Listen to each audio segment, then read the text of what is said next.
ارشاد فرماتا ہے بے اجازت ان کے گھر جبرائیل بھی جاتے نہیں، بے اجازت ان کے گھر جبرائیل بھی جاتے نہیں، قدر والے جانتے ہیں شان اہل بیت۔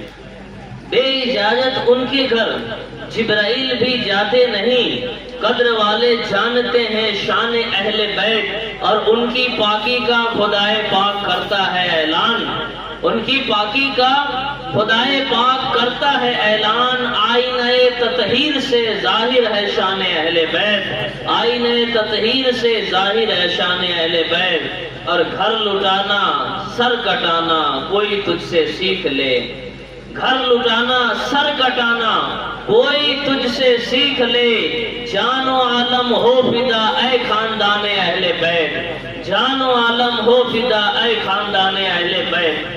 اور بے ادب گستاخ فرقہ کو سنا دے اے حسن، بے ادب گستاخ فرقہ کو سنا دے اے حسن، یوں بیان کرتے ہیں سنی داستان اہل بیت، یوں بیان کرتے ہیں سنی داستان اہل بیت۔ موجود سامنے کرام آئے، سب سے پہلے مل کر نبی اور آل نبی کی بارگاہ اقدس پناہ میں جھم جھم کر درود شریف کی ڈالیاں نچھاڑ کریں، پڑھیں باواز بلند اللہم صلی علی سیدنا شفیعنا مولانا محمد معدن الجود والکرم منبع العلم والحلم والحکم وعلیہ بارک وسلم، صلاۃ و سلام علیک یا رسول اللہ صلی اللہ تعالی علیہ وسلم۔ حضرات محترم، اللہ رب العزت قرآن مجید میں ارشاد فرماتا ہے انما یرید اللہ لیذھب عنکم الرجس اہل البیت ویطہرکم تطہیرا۔ حضرات محترم، یہ آیت مبارکہ جو ہے حضرت فاطمہ الزہرا کے شان نزول میں آیت اتری ہے۔ اب حضرات محترم، اگر اس آیت مبارکہ کا نقطہ نظر، اس کے ترجمہ یا اس کے تفسیر پر آپ نظر ڈالیں تو یہ قرآن اعلان کر کے بتا رہا ہے کہ میں شان اہل بیت کو بیان کر رہا ہوں کہ اہل بیت کون ہے اور اہل بیت کا ذکر کس طرح کرنا چاہیے، اس کی شان قرآن بیان کر رہا ہے۔ اب حضرات محترم دیکھیے، نبی پاک صلی اللہ تعالی علیہ وسلم نے ایک مرتبہ حضرت فاطمہ کو بلایا، حضرت علی کو بلایا، کہا حسن و حسین کو لے کر آئے، اپنے پاس بٹھایا اور ان چاروں کے ہاتھ کو اپنے ہاتھ پر رکھا اور کہا کہ آج سے تم اہل بیت ہو اور تم ہی ہو جو میرے گھرانے والے، اور تم ہی سے میری نسل چلے گی۔ تو حضرات محترم، شان نزول یہ ہے کہ اللہ رب العزت حضرت فاطمہ الزہرا کے چادر تطہیر کا بھی ذکر کر رہا ہے، شان اہل بیت کا بھی ذکر کر رہا ہے، شہدائے کربلا امام علی مقام امام حسین امام حسن کا بھی ذکر کر رہا ہے، اور ان 72 نفوس قدسیہ جنہوں نے اپنے جان کو اسلام کو بچانے کے لیے قربان کر دیا، ان کا ذکر اللہ کر رہا ہے۔ لیکن حضرات محترم، آج کا موضوع شان اہل بیت۔ حضرات محترم، اہل بیت کسے کہتے ہیں؟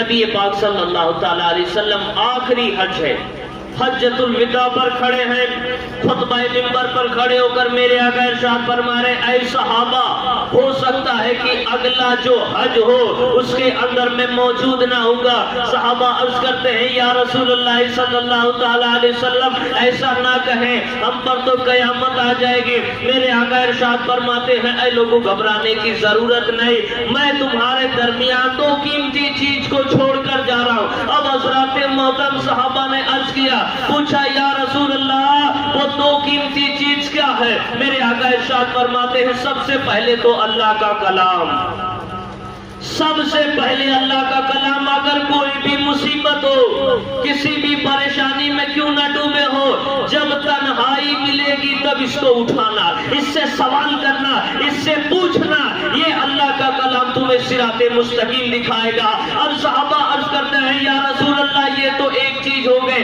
دوسری چیز کیا ہے؟ میرے آقا ارشاد فرماتے اے صحابہ، دوسری میری اہل بیت، میرے خاندان اور میرے خاندان کی وفاداری تمہیں کرنی ہے، نوکری تمہیں کرنی ہے۔ بحال یہ ہوگا کہ قرآن سے بھی مدد طلب کرو گے، میرے اہل خانہ اہل بیت سے بھی مدد طلب کرو گے۔ جب یہ دو مقدس چیز تمہیں اگر صراط مستقیم کا راستہ دکھائیں گے اور تم اس پر عمل کرو گے تو یقیناً جنتی ہوگے۔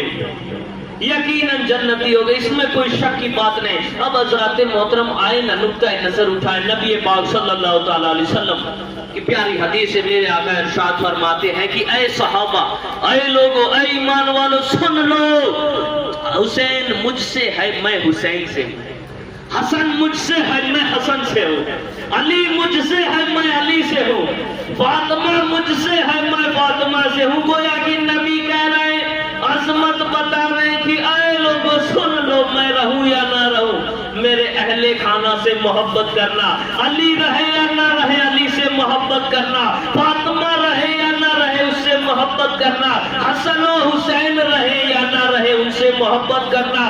جو یہ کہہ دے کہ میں حسین کی اولاد ہوں، سے محبت کرنا، جو یہ کہہ دے میں حسین کی اولاد ہوں، سے محبت کر دینا، جو یہ بتا دے یہ علی کا شجرہ ہے، اس سے بھی محبت کرنا، جو یہ کہہ دے فاطمہ الزہرا کی شہزادی ہوں، اس کے پاکیزہ کا بیان کرنا۔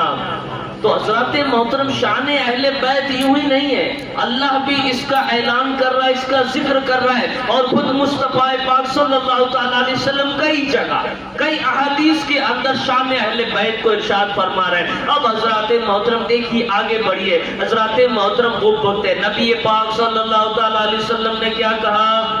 اے لوگو، اہل بیت سے محبت کرنا، اور اہل بیت سے محبت کرنے کا فائدہ کیا ہوتا ہے، اور اہل بیت کیا بغض دل میں رکھنے کا نقصان کیا ہوتا ہے۔ حضرات محترم اٹھائیے نا حدیث کی کتاب ترمذی کے اندر نبی پاک صلی اللہ تعالیٰ علیہ وسلم فرما رہے ہیں کہ ایسا انسان جو مکہ معظمہ میں ہے، خانہ کعبہ کو دیکھ رہا ہے، خانہ کعبہ کا طواف کر رہا ہے، اور جمعے کا دن بھی ہے، اور بندے نے روزہ بھی رکھا ہے۔ اب حضرات محترم، مکے کے اندر ایک مقام وہ ہے جسے مقام ابراہیم کہا جاتا ہے۔ اب حضرات محترم راوی لکھتے ہیں کہ جو کعبہ اور مقام ابراہیم کے بیچ میں نماز پڑھتا ہے، اللہ اس کی ساری دعاؤں کو قبول فرماتا ہے۔ لیکن حضرات محترم، اہل بیت کی شان دیکھیے کہ اگر کوئی بندہ خانہ کعبہ میں مقام ابراہیم اور کعبے کے بیچ میں روزہ بھی رکھا ہے، اور جمعے کا دن بھی ہے، اور اس کیفیت میں نماز پڑھ رہا ہے، لیکن دل میں اہل بیت کے سیدوں کا دشمنی ہے اور بغض رکھا ہے، تو نبی پاک کہتے ہیں ایسا بندہ اگر اس جگہ پر کھڑے ہو کر نماز پڑھے گا اور دعا مانگے گا، اللہ اس کی دعا کو رد کر دے گا۔ تو یہ ہوتی ہے اہل بیت سے محبت کا تقاضا۔ اگر اہل بیت کے دامن کو پکڑ کر رکھیں گے اور ان سے محبت کا اظہار کریں گے تو حضرات محترم یقیناً جنت میں جائیں گے۔ اب حضرات محترم آئیے اس نقطۂ نظر پر آپ نظر ڈالیں۔ آج حضرات محترم ہر انسان کا حال کیا ہے کہ اپنے پیر سے محبت کرنا، اپنے پیر سے ہر انسان محبت کرتا ہے، لیکن حضرات محترم محبت پیر سے کرنا ضروری ہے، لیکن پیر کا بھی تو صحیح ہونا ضروری ہے۔ اب حضرات محترم دیکھیے نقطۂ نظر کہ پیر سے محبت کریں، لیکن حضرات محترم شریعت کا حکم کیا ہے کہ پیر تلاش کریں تو ایسے ہی کسی کو گھومتے ہوئے تلاش نہ کریں۔ پیر کو تلاش کرنے کے لیے اس کے اندر بھی وہ جو چیز ہونی چاہیے وہ دیکھیں کہ وہ شریعت کا پابند ہے کہ نہیں، وہ عالم ہے کہ نہیں، اس کا شجرہ مصطفیٰ سے ملتا ہے کہ نہیں، یہ سب اس کے اندر جب ملے، اور اس کے بعد پیر ایسا ہونا چاہیے کہ جب مرید بنائے تو سب سے پہلے اپنے مرید کو کہے اے مرید چاہے جو بھی ہو جائے، اگر علی کے لال کی محبت ہے تو کبھی نماز قضا نہیں ہوگی۔ یہ پیر سب سے بہتر۔ لیکن حضرات محترم آج کے پرفتن دور کے اندر اگر ہم اپنے عقیدے کو سلامت نہ رکھیں تو اللہ خیر کرے، ایسے پیر بھی آ گئے جن کے خود کے نمازوں کا ٹھکانہ نہیں، ایسے پیر بھی آ گئے ہیں جن کے داڑھیوں کا ٹھکانہ نہیں، ایسے پیر بھی آ گئے جو خود عالم نہیں ہے اور دوسروں کو عمل کرنے کی باتیں کرتے ہیں۔ تو ایسے پیر سے بچیں، کیونکہ ایسے پیروں کا اعلان ہوتا ہے کہ ارے نماز پڑھنے کی ضرورت نہیں، تم میرے ساتھ رہو، میرے دامن کو پکڑ کر رکھو، میں جنت میں لے کے جاؤں گا۔ لیکن حضرات محترم یہ جملہ غور کریں، اب جب قرآن سے سوال پوچھا جاتا ہے اے قرآن بتا وہ پیر جو کہتا تھا میں تجھے جنت میں لے کر جاؤں گا، لیکن جب میزان کا دن ہوگا، حساب ہوگا، وہ مرید جس نے نماز پڑھی ہوگی جب پل صراط سے گزر رہا ہوگا دیکھ رہا ہوگا کہ اس کا پیر تو جہنم میں، اس کا پیر تو جہنم میں۔ اب حضرات محترم مرید ہے نا، دیکھیے کیا کہتا، ما سلککم سقر، تم یہاں کیا کر رہے ہو؟ تم یہاں کیا کر رہے ہو؟ ارے تم نے تو کہا تھا جنت میں لے کر جاؤں گا، جنت کا وعدہ کیا تھا، لیکن اے پیر صاحب آپ خود جہنم میں کیا کر رہے ہیں؟ ما سلککم سقر۔ اب حضرات محترم جملہ نقطہ نظر دیکھیے، پیر کے پاس کوئی جملہ نہ تھا، اب پیر کہے گا لا نکم مسلین، اے مرید تو نے نماز پڑھی میں نے نہیں پڑھی، تو نے نماز پڑھی میں نے نہیں پڑھی، یہ اس لیے میں یہاں پر ہوں اور آج تو جنت میں جا رہا ہے۔ تو حضرات محترم یہ نقطہ نظر آپ اپنے نظر میں رکھیے کہ پیر الحمدللہ ہم ڈھونڈیں گے تو ایسا ڈھونڈیں گے جو عقیدے کا سچا ہو، جو حسین ابن علی کی محبت کو دل میں رکھا ہوگا، جو فاطمہ الزہرا کے سیرت کو بیان کرتا ہوگا، وہ پیر لاسانی ہوگا۔ دامن ایسے پیر کا پکڑے جسے کہنے کی ضرورت نہ پڑے اے پیر صاحب آپ مجھے جنت میں لے کے جانا، بلکہ وہ پیر اتنا بہتر ہوگا کہ وہ عمل بتائے گا کہ وہ خود بخود جنت میں جائے گا۔ تو حضرات محترم پیر بھی بہتر ہونا چاہیے۔ اب حضرات محترم نقطہ نظر اگر ماحول پر ڈالیں، آج کے معاشرے پر ڈالیں، تو آج ہمارا حال کیا ہے؟ آج حضرات محترم ہمارا حال کیا؟ ہم 6 دنوں سے ذکر سن رہے ہیں نا، ابو بکر سے لے کر خلفائے راشدین تک شان اہل بیت کے بھی مقدس ہستیوں کا بیان ہو چکا ہے۔ اب حضرات محترم اگر ان کے تاریخ کے پنوں کو الٹ کر دیکھیں تو ایک بات سامنے آتی ہے کہ چاہے باپ ہو یا بیٹا، بیٹا ہو یا باپ، جو عظمت جس کی ہے اسے بجا لانا چاہیے۔ لیکن حضرات محترم اس پرفتن دور کے اندر آج ہمارا حال کیا ہے؟ اگر آج ہم اپنے اوپر نظر ڈالیں تو دیکھیے حضرات محترم، وہ باپ اپنے بیٹے سے بات کرنے میں خوف زدہ ہوتا ہے، وہ بیٹا جسے اپنے باپ کی عظمت کا کوئی فائدہ نہیں ہوتا ہے وہ بے ذلیل ہو کر اسے بات کرتا ہے، وہ بیٹیاں جو اپنے باپ کی عظمت کو نہیں سمجھتی ہے اور ان کے عزتوں کے کچروں کو اچھال دیتی ہے۔ تو حضرات محترم کہنے کا مقصد یہ ہے کہ ہم وہ حسین والے ہیں، ہم مصطفیٰ کی امت ہیں، اور یہ وہ امت ہے جس نے اخلاق عظیم کا درس دیا ہے۔ لیکن اے مسلمانوں، اگر آج آپ اپنے اوپر یا اپنے معاشرے پر نظر ڈال کر دیکھو کہ کیا تم کہنے کے لائق ہو کہ میں مصطفیٰ کا امتی ہوں، میں حسین سے محبت کرنے والا ہوں، میں علی سے محبت کرنے والا ہوں، میں فاطمہ سے محبت کرنے والا ہوں، تو صرف محبت کا دعویٰ نہ کرو بلکہ ان مقدس ہستیوں نے جو راستہ دکھایا ہے اس پر عمل کر کے دکھاؤ۔ تو آج سے یہ اعلان، یہ عہد ہم کریں گے کہ انشاءاللہ جس کے والدین حیات ہیں اس کی اہمیت کو جانیں گے۔ اگر باپ کوئی جملہ کہہ دے کہ بیٹا تجھے یہ کرنا ہے تو سر جھکا کر کہیں گے جی ابا میں کروں گا۔ اگر ماں کہہ دے کہ بیٹی تجھے سر پر دوپٹہ رکھنا ہے، وہ بیٹی کتنی خوش نصیب ہوگی جو فاطمہ کی کنیز ہوگی، کہے گی اے ماں تجھے کہنے کی بھی ضرورت نہیں، میں نے سر پر دوپٹہ رکھا۔ تو فاطمہ کی کنیز بننے کی کوشش کرو، امام علی مقام کے شہادت کو یاد کرو۔ اے نوجوانوں، زندگی کو یوں ہی چوک اور بازاروں پر گزارنے کی ضرورت نہیں، سوچو تو صحیح وہ موقع حضرات محترم تمہارے لیے جس نے قربانی دی ہے۔ اب حضرات محترم آپ میرے جملوں کو ہٹا کر خود اپنے آپ کو وہاں پر رکھو، سوچو تو صحیح وہ کربلا کا میدان، امام علی مقام تنہا کھڑا ہے اور کنبے کا کنبا لوٹا جا رہا ہے، لیکن جگرا کتنا مضبوط ہے کہ سب کو کاندھے پر اٹھا کر لا رہا ہے۔ ہر بیوی رو رہی ہے لیکن امام کیا کہہ رہا ہے؟ رونے کی ضرورت نہیں، یہ مرے تھوڑی نہیں، یہ تو زندہ ہے۔ اب حضرات محترم سوچو کہ نفوس قدسیوں نے تمہارے لیے جان دی ہے، تمہارے تک دین کو پہنچایا ہے، تمہیں بتایا ہے کلمۃ الحق کیا ہے۔ اب حضرات محترم سوچو، جب نوجوان رات کو بستر میں جا کر سوتا ہے اور سب سے پہلے کہتا یہ ہے کہ میں جب تک گانا نہ سنوں نیند نہیں آتی۔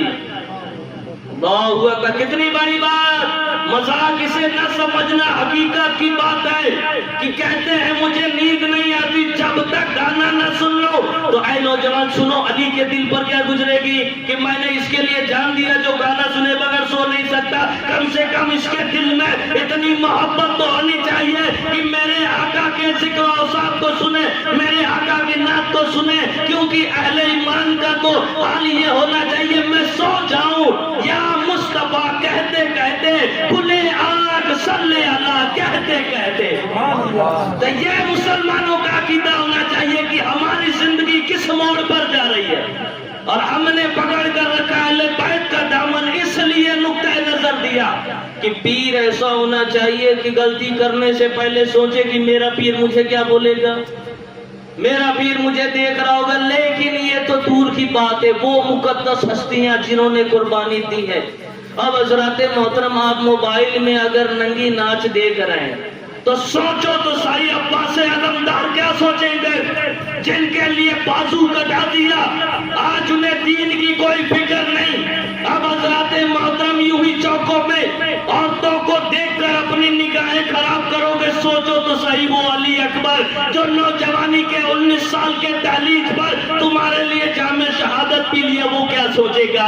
اب حضرات محترم سوچو تو صحیح پرفتن دور کے اندر رہ کے خود کو خراب کرنے والوں, قرآن سے محروم رہنے والوں, وہ ننھا اصغر کیا سوچے گا کہ میں اتنا سا ہو کر ان لوگوں کے لیے جان دے رہا ہوں جنہیں قرآن پڑھنا تک نہیں آتا, جنہیں قرآن پڑھنا تک نہیں آتا. تو حضرات محترم سوچئے نا ہم کہاں ہیں اور کس اور جا رہے ہیں. یہ ہماری منزل نہیں جہاں ہم جا رہے ہیں, ہم اپنے راستے سے بھٹک رہے ہیں. ہم نے اہل بیت کے دامن کو جب پکڑا ہے, قرآن پر جب ہمارا عمل نہیں ہے تو کیا ہوگا. حضرات محترم دیکھیے نا میرے آقا نے کیا ارشاد فرمایا کہ اے لوگو اگر کوئی بھی پریشانی آئے تو قرآن کو کھولو, قرآن کو پڑھو, قرآن سے مدد طلب کرو.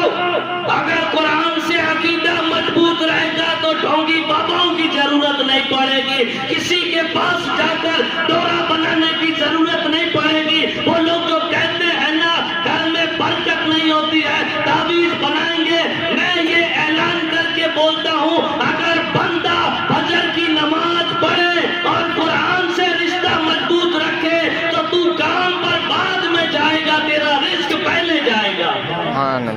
تو آج اپنے عقیدے کو مضبوط کرنے کی ضرورت ہے. اے لوگوں اس باتوں کو یوں ہی نہیں کہ آج سن رہے ہو یہاں بیٹھے ہو تب تک اور یہاں سے اٹھے تو اس کان سے نکال دیا, ایسا نہیں. عمل کرنے کی ضرورت ہے. اہل بیت سے محبت کرنا کوئی آسان نہیں ہے. اہل بیت سے محبت کرنے کے فائدے کے آپ حضرات محترم دیکھیے بغداد کا ایک انسان آپ کی طرح نادان انسان, ایک بغداد کا کچھ اپنی کمائی کو جمع کیا جس میں تقریباً روایت میں آتا ہے کہ 500 درہم اس نے جمع کیے. اب حضرات محترم 500 درہم کو رکھا جیب میں, نکلا بازار میں. اب ارادہ یہ کیا کہ میں حج کرنے جاؤں گا, میں حج کروں گا. اب حضرات محترم بندہ جا رہا ہے, حج کے سارے سامان کو لیا. اب حضرات محترم جیسے راستے میں نکلا ایک خاتون جنت کی شہزادی, ایک سیدہ ملتی ہے اور کہنے لگتی ہے اے نوجوان ذرا سنو تو, میں مصطفیٰ کے گھرانے کی بیٹی ہوں اور میرا حال یہ ہے کہ میرے پاس کھانے کا کوئی سامان نہیں. میری 4 صاحبزادیاں بھی ہیں جنہوں نے 4 دن سے کچھ نہیں کھایا, لیکن مصطفیٰ نے سکھایا ہے کہ صدقہ اہل بیت نہیں لیں گے, مانگنا مجھے آتا نہیں. لیکن گھر جاتی ہوں اپنے بیٹیوں کے چہرے کو جب دیکھتی ہوں وہ بیٹیاں کہتی ہیں اے اماں بتا تو صحیح کیا لے کر آئی, میں مایوس ہو کر آ جاتی ہوں. اے انسان اگر کچھ ہے تو دے دے, میں اپنے بیٹیوں کو کچھ کھلا دوں. اب حضرات محترم دیکھیے وہ بندہ کہاں جا رہا تھا, حج کرنے جا رہا تھا نا.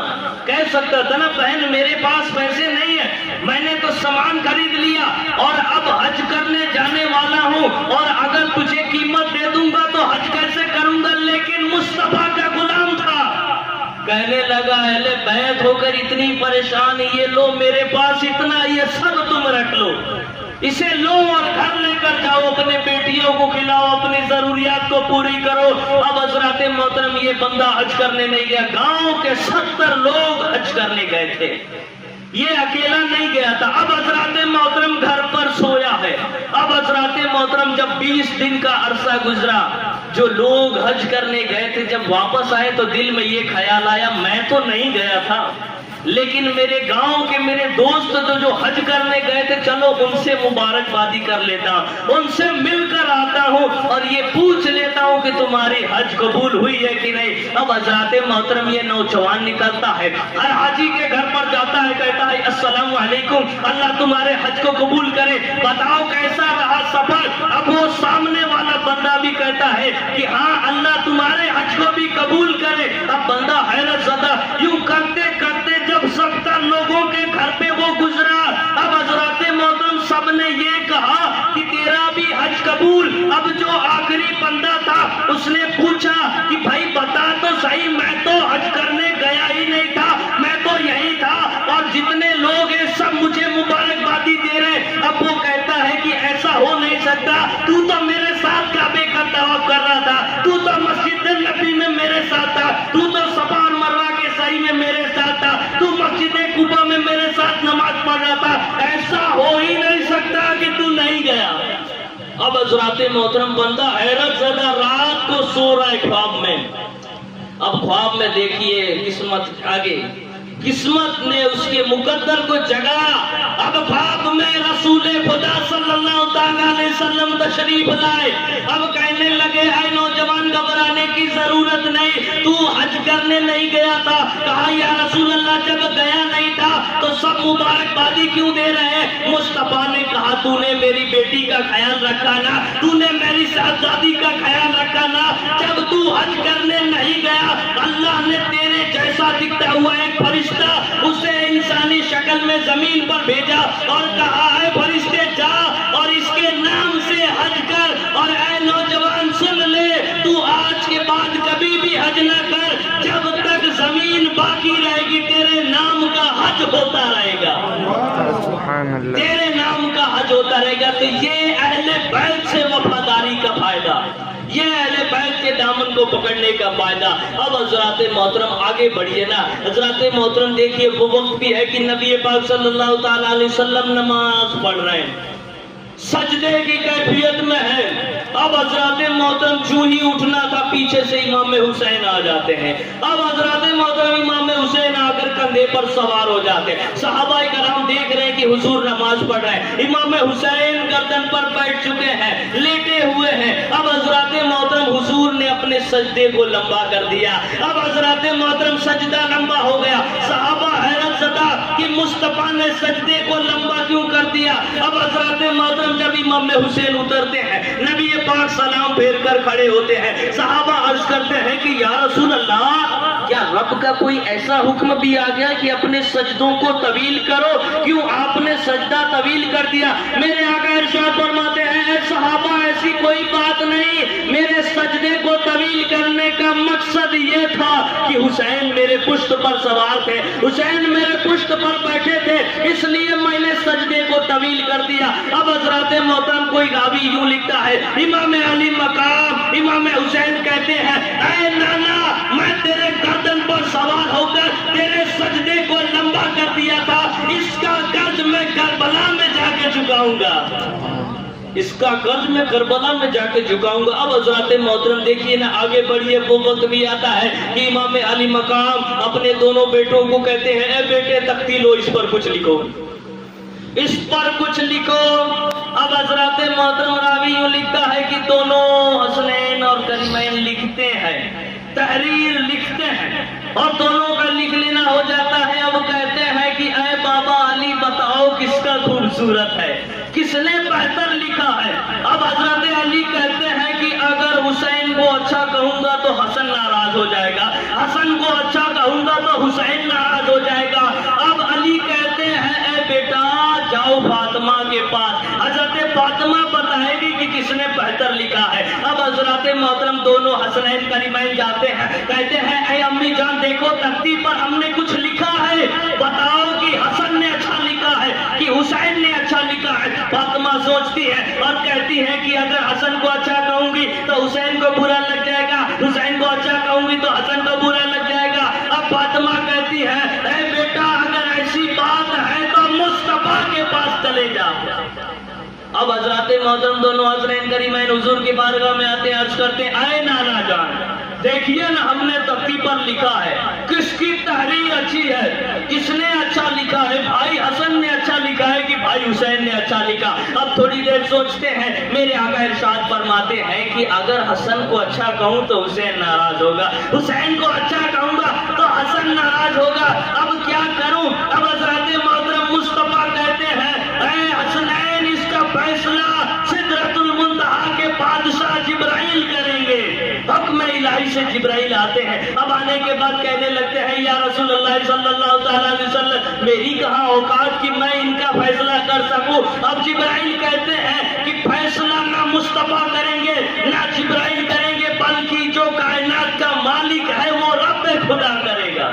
اب حضرات محترم میرا رب کہتا ہے کہ اے جبرائیل، جنت کے باغ میں سے ایک سیب لے کر جاؤ، جنت کے باغ میں سے ایک سیب کو لے کر جاؤ۔ حضرات محترم جبرائیل کو رب کہتا ہے کہ اے جبرائیل، اسے لو اور اسے امام حسن اور حسین دونوں کے تختیوں کے اوپر پھینکنا، اور جس کے تختی پر یہ سیب گرے گا اس کی تحریر بہتر ہوگی۔ اب حضرات محترم دونوں شہزادوں کے تختیوں کو رکھ دیا جاتا ہے۔ اب حضرات محترم جبرائیل نے سیب کو پھینکا۔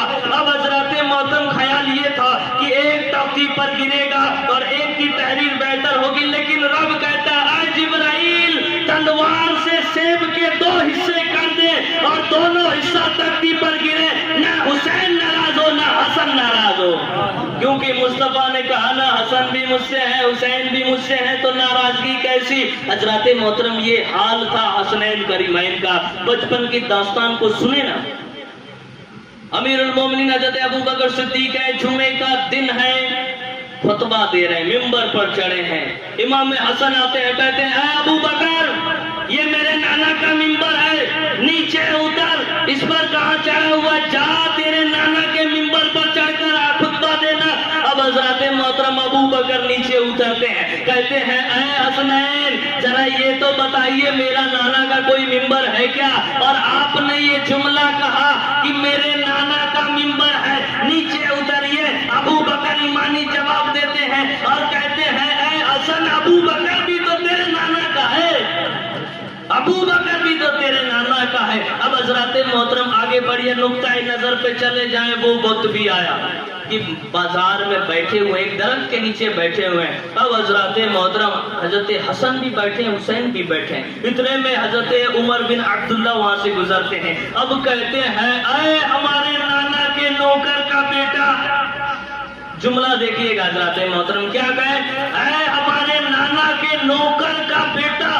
اب حضرات محترم کسی کو بیچ بازار میں کہہ دیا جائے کہ میرے باپ کا نوکر، وہ بچہ کتنا غصے میں آ جائے گا۔ اب حضرات محترم حضرت عبداللہ بن عمر آ کے کہتے ہیں اے حسنین، یہ کیسی بات ہے، آپ نے ایسا کیوں کہا؟ اب حضرات محترم جیسے ہی یہ جملہ دیا، حضرت عبداللہ بن عمر دوڑ کر جاتے ہیں امیر المومنین کے پاس، حضرت عمر سے عرض کرتے ہیں کہ اے ابا، آپ کو پتا ہے آج حسنین نے مجھے کیا کہا؟ حضرت عمر عرض کرتے ہیں بتا کیا کہا ہے؟ اب حضرات محترم دیکھیے، وہ جملہ دیتے ہیں کہ اے ابا، آپ کو پتا ہے حسنین نے کیا کہا؟ وہ یہ کہا کہ ہمارے نانا کے نوکر کا بیٹا یہ کہہ کے مجھے پکارا ہے۔ اب حضرات محترم یہ جملہ جیسے دیا، عمر نے کہا کہ ایسا کہا ہے کیا؟ ایک کام کرو، کاغذ لو، قلم لو، اسے لے کر جاؤ اور ان سے لکھوا کر لاؤ۔ اب حضرات محترم عبداللہ بن عمر سوچتے ہیں کہ شاید لکھوا کر لاؤں گا تو خوف میں ہے، حضرت عمر خوف میں آ جائیں گے اور شاید انہیں کچھ سزا دے۔ اب حضرات محترم جا رہے ہیں، جانے کے بعد حضرت عبداللہ بن عمر نے کاغذ دیا کہ اے حسنین، ابھی جو جملہ کہا تھا نا وہ لکھ کر دو، وہ لکھ کر دو، کہیں تم پلٹ تو نہیں گئے۔ اب حضرات محترم امام حسین کہتے ہیں ہم علی کے بیٹے ہیں، جو کہتے ہیں کر کے دکھاتے ہیں، لا کاغذ لکھ کر دیتے ہیں، لکھ کر دیتے ہیں، دونوں صاحبزادے اس پر سائن کر کے دیتے ہیں، جیسے لے کر حضرت عمر کے بارگاہ میں پہنچتے ہیں۔ حضرت عمر کہتے ہیں کہ اے عبداللہ لے کر آیا ہے، وہاں لے کر آیا۔ اب حضرات محترم حضرت عبداللہ کہتے ہیں اے بابا بتائے تو صحیح کہ کیوں منگوایا ہے؟ اب حضرات محترم عمر کا ایمانی جواب سنیں۔ عمر کہتے ہیں اے بیٹا، جب میں مر جاؤں تو اسے میرے کفن میں لپیٹ کر ڈال دینا۔ حضرت عبداللہ کہتے ہیں اے بابا آخر کیا بات ہے، اسے آپ کے کفن میں کیوں لپیٹوں گا؟ تو حضرت عمر کہتے ہیں کہ جب قبر میں مصطفیٰ آئیں گے، مصطفیٰ پوچھیں گے اے عمر بتا کیا کر کے آیا ہے، تو میں اس وقت یہ کھول کر دکھا دوں گا کہ یا رسول اللہ جب تک آپ تھے آپ کی نوکری کرتا رہا، آپ کے جانے کے بعد آپ کے نوازوں کی نوکری کرتا رہا، آپ کے جانے کے بعد آپ کے نوازوں کی نوکری کرتا رہا۔ یہ حسنین کریمین ہیں جن کے بارے میں نبی پاک صلی اللہ تعالیٰ علیہ وسلم فرماتے ہیں حسین جنتی نوجوانوں کا سردار، حسین جنتی نوجوانوں کا سردار۔ اب حضرات محترم دیکھیے آگے بڑھے، وہ وقت بھی آئے کہ حضرت عمر بھی خطبے کے لیے کھڑے ممبر پر۔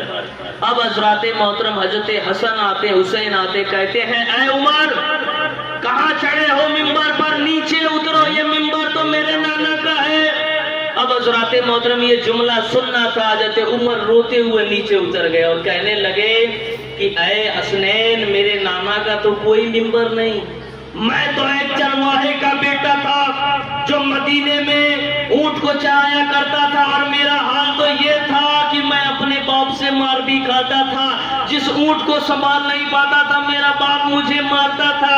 اے حسنین میری کیا اوقات، اور کہاں میرا نانا آپ کے جیسا ہے جس کی ممبر ہو۔ اب حضرت محترم امام حسین تاریخی جملہ دیتے ہیں اور کہتے ہیں اے عمر چڑھ جاؤ ممبر پر۔ اب حضرت محترم یہ جملہ سنا، اب عمر کہتے ہیں اب دیکھو یہ ایمانی جملہ دیتے ہیں اور کہتے ہیں کہ ابو بکر نے مجھے ممبر پر چڑھایا تھا اور حسنین نے مجھے نیچے اتارا تھا، اب خود حسین ممبر پر چڑھا رہے، اب کسی میں ہے ہمت کہ عمر کو ممبر سے اتار سکے؟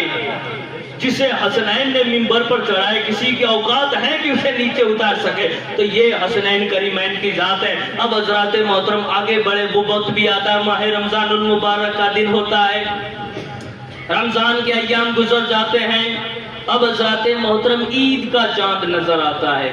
اب حضرات محترم دیکھیے جملہ کیا ہے کہ پورے مدینے کے اندر جتنے بھی بچے ہیں سب نے نئے کپڑے لیے، سب نئے کپڑے پہن رہے۔ اب حضرات محترم حسنین کریمین آتے کہتے ہیں کہ اے اماں پورے مدینے میں جتنے بھی بچے ہیں سب نے نئے لباس پہنے، اور کل عید کا دن ہے، کل سب نئے کپڑے پہنیں گے، لیکن ہمارے پاس تو نیا کپڑا ہی نہیں، ہم نے تو یہ پرانا کپڑا پہنا ہے، کیا ہمیں یہی پہن کر عید منانا پڑے گا؟ حضرت فاطمہ اپنے مصلے کو بچھاتی ہے، کہتی ہے بیٹا رب پر بھروسہ رکھ، تجھے گھبرانے کی ضرورت نہیں، کل تم بھی نئے کپڑے پہنو گے۔ اب حضرات محترم وہ خاتون جنت مصلی بچھاتی ہے، نماز پڑھتی ہے، نماز پڑھنے کے بعد ہاتھوں کو بلند کرتی ہیں، اے میرے مولا تو نے سنا نا حسنین کریمین نے کیا کہا کہ پورے مدینے کے بچے نئے کپڑے پہن لیں لیکن میرے لالوں کے پاس نیا کپڑا نہیں، رب تو انتظام کرنے والا ہے، تو ہی کرے گا۔ یہ دعا مانگ لی۔ اب حضرات محترم صبح کا وقت ہے، فجر نماز پڑھنے کے بعد دیکھیے دروازے پہ دستک ہوتی ہے، دروازے پر دستک ہوتی ہے۔ اب حضرات محترم جیسے دستک ہوتی ہے، اب حضرات محترم خاتون جنت کہتی ہے بتاؤ کون ہو؟ کہنے لگتا ہے اہل بیت کا درجی ہوں، اہل بیت کا کپڑا سلنے والا درجی ہوں۔ کہتے ہیں کیسے آنا ہوا؟ اب وہ بندہ کہتا ہے کہ امام حسن و حسین کے لیے جوڑا سینا ہے، وہی دینے کے لیے آیا ہوں۔ اماں فاطمہ الزہرا پردے کے پیچھے سے کپڑے کو لیتی ہے، اپنے لال کو پہناتی ہے۔ اب حضرات محترم تھوڑی دیر کے بعد مصطفیٰ جان رحمت آ جاتے ہیں۔ اب آنے کے بعد کہتے ہیں اے فاطمہ تمہیں معلوم ہے حسن و حسین نے یہ جو نیا لباس پہنا ہے یہ کہاں سے آیا ہے اور کون لایا ہے؟ فاطمہ کہتی ہے اے بابا بتا دیجئے نا، میرے آقا ارشاد فرماتے ہیں حسن و حسین نے جو جوڑا پہنا ہے اسے اللہ نے جنت سے بھیجا ہے، اور جو لایا ہے وہ جبرائیل امین ہے۔ سبحان اللہ۔ تو حضرات محترم جو جنت کا سردار ہو، جو جنت کا مالک ہو، کیا اس کا لباس اللہ جنت سے نہیں بھیج سکتا؟ بے شک بھیج سکتا ہے۔ اس لیے کہہ رہا ہوں اہل بیت سے عقیدہ مضبوط رکھو، دامن سے وابستہ رکھو۔ یہ تو دیکھیے اپنے لیے تھا، غیروں کا حال،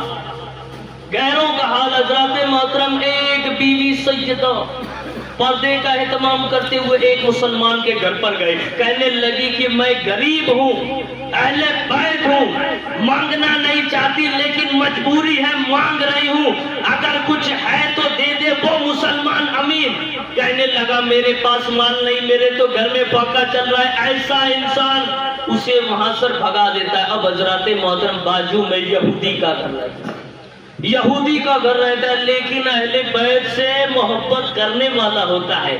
اب حضرات محترم یہ سیدہ جب ان کے دروازے پر جا کر دستک دیتی اور اپنا حال دل سناتی ہے, وہ یہودی کہتا ہے کہ مجھے آپ کی تعظیم کرنا تو نہیں آتا, میں یہ نہیں جانتا ہوں کہ آپ کے عزت کو میں کیسے بیان کروں, لیکن میرا یہ چھوٹا سا غریب کھانا ہے, اسے میں صاف کر دیتا ہوں, اس میں آپ آ کر آرام سے رہیے اور جب تک آپ کی مرضی ہو تب تک آپ یہاں پر رہیے, کوئی بھی آپ کو کچھ بولنے والا نہیں ہوگا, اور جس بھی چیز کی ضرورت ہو اس فقیر کو بول دینا, وہ آپ کو لا کر دے گا. اب حضرات محترم رات کا وقت ہوا, رات کا وقت. اب دیکھیے حضرات محترم رات کے وقت خواب میں یہ بندہ بھی دیکھ رہا ہے اور وہ مسلمان بندہ بھی دیکھ رہا ہے, دونوں کے خواب میں مصطفیٰ کی ذات موجود ہے, دونوں کے خواب میں میرے آقا کی ذات موجود ہے, اور یہ وہی گلی ہے جس گلی میں وہ سیدہ گھوم کر مانگ رہی تھی, اسی گلی میں مصطفیٰ کی سواری نکلتی ہے.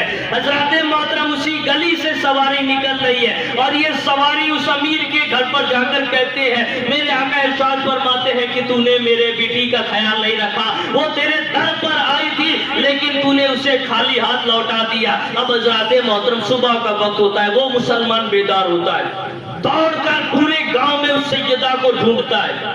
پھر کسی نے بتایا فلاں یہودی کے گھر پر سیدہ موجود ہے. حضرات محترم یہ بندہ دوڑ کر جاتا ہے, اور دوڑ کر جانے کے بعد کہتا ہے اے یہودی, وہ جو اہل بیت کی شہزادی تیرے گھر میں ہے نا وہ مجھے دے دے, میں اسے اپنے گھر لے جانے کے لیے آیا. اب حضرات محترم یہودی بندہ جواب دیتا ہے کہ تو نے آنے میں دیر کر دی, اب میں تجھے نہیں دوں گا. اب مسلمان کہتا ہے کہ تو یہودی ہے, تجھے تو معلوم بھی نہیں ہے کہ مسلمان کی عزت و احترام کیسے کرنا چاہیے, یہ تو نبی پاک کے شہزادی ہے, تو ان کا عزت و احترام کیسے کرے گا. اب حضرات محترم وہ یہودی بندہ کہتا ہے کہ تجھے شاید معلوم نہیں, جس خواب کو تو دیکھ کر آیا ہے اس خواب میں بھی شامل تھا, جس خواب کو تو دیکھ کر یہاں آیا اس خواب میں بھی شامل تھا, اور تو نے تو اتنا ہی دیکھا کہ مصطفیٰ نے تجھے یہ کہا تھا, لیکن اس کے بعد مصطفیٰ میرے غریب کھانے میں آتے ہیں, اور جا کر دیکھ آج بھی میرا گھر خوشبو سے مہک رہا ہے, میرے آقا آئے اور میں تو کتنا خوش نصیب ہوں, کسی ایرے گہرے کے ہاتھ پر کلمہ نہیں پڑا بلکہ جو دین کو لے کر آئے اس کے ہاتھ پر کلمہ پڑا. اور تو مجھے اہل بیت کی شان سکھائے گا, میں تو رات ہی میں سب سیکھ چکا. تو حضرات محترم یہ شان اہل بیت کی, اہل بیت کو آپ یہ نہ دیکھیں کہ غریب ہے, بس یہ دیکھے کہ مصطفیٰ کے خاندان کا چشم و چراغ ہے, مصطفیٰ کے بیٹی فاطمہ الزہرا کی کنیز ہے. حضرات محترم ہمیں اس کا ادب و احترام کرنا ہے. اب آئے حضرات محترم آگے بڑھتے چلے. نبی پاک صلی اللہ تعالیٰ علیہ وسلم کی حدیث مبارکہ ہے, میرے آقا ارشاد فرماتے ہیں کہ اے صحابیوں میرے جانے کے بعد 30 سال تک دور خلافت چلے گی, میرے جانے کے بعد 30 سال تک دور خلافت چلے گی, اس کے بعد سے بادشاہت ہے. اب حضرات محترم ہمارے ذکر و اذکار جو ہو رہے تھے ابو بکر سے لے کر علی تک جو میں نے بیان کیا تھا, اس کے اندر جو دور خلافت تھا اگر اس کا آپ حساب لگائیں تو 29.5 سال ہوئے ہیں, 29.5 سال, گویا کہ ابھی 6 ماہ دور خلافت کا باقی ہے. اب حضرات محترم یہاں پر 2 لوگ الگ الگ باتیں کرتے, میں واضح کرتا چلوں. امام حسن حضرت علی کے وفات کے بعد مدینے کے لوگوں نے اور کوفہ کے لوگوں نے یہ کہا کہ آپ دور خلافت پر بیٹھ کے اس ذمہ داری کو سنبھالیں. اور حضرات محترم حضرت امیر معاویہ جو دمشق اور ملک شام کے لوگ تھے وہ یہ کہتے ہیں اے امیر معاویہ آپ گورنر تھے کئی سال سے, اور اب آپ کا حق بنتا ہے کہ آپ امیر بن کے دور خلافت کو سنبھالیں. اب حضرات محترم یہاں پر راوی نے 2 بات کر دی اور 2 گروہ الگ الگ ہو گئے, دو جماعت الگ الگ، آدھے لوگ امیر معاویہ کو ماننے لگے، آدھے لوگ امام حسن کو ماننے لگے۔ اب حضرات محترم نبی پاک صلی اللہ تعالیٰ علیہ وسلم نے کیا فرمایا تھا کہ اے لوگوں، یہ میرا بیٹا حسن ہے، اور یہ ایک ایسا وقت آئے گا کہ دو ایسی گروہ، دو ایسی جماعت جو آپس میں لڑ رہی ہوگی، یہ اس کا صلح کرائے گا، یہ میرا بیٹا حسن صلح کرائے گا۔ اب حضرات محترم دیکھیے، حضرت حسن 6 ماہ دور خلافت کے دور کو سنبھالتے ہیں۔ اب حضرات محترم پھر 6 ماہ کے بعد دور خلافت سے اتر کر دستبردار۔ اب یہاں پر کئی لوگ یہ کہتے ہیں کہ امیر معاویہ 5ویں خلفائے راشدین ہیں، لیکن حضرات محترم جو نبی پاک صلی اللہ تعالیٰ علیہ وسلم نے کہا تھا 30 سال کا، اگر اسے آپ دیکھیں تو وہ 5واں خلیفہ حضرت حسن ہوتے ہیں، اور امیر معاویہ کا ہم انکار نہیں کر رہے ہیں، کیونکہ امیر معاویہ کا جو انکار کرے گا اس کا ایمان جانے کا خطرہ ہو جائے گا۔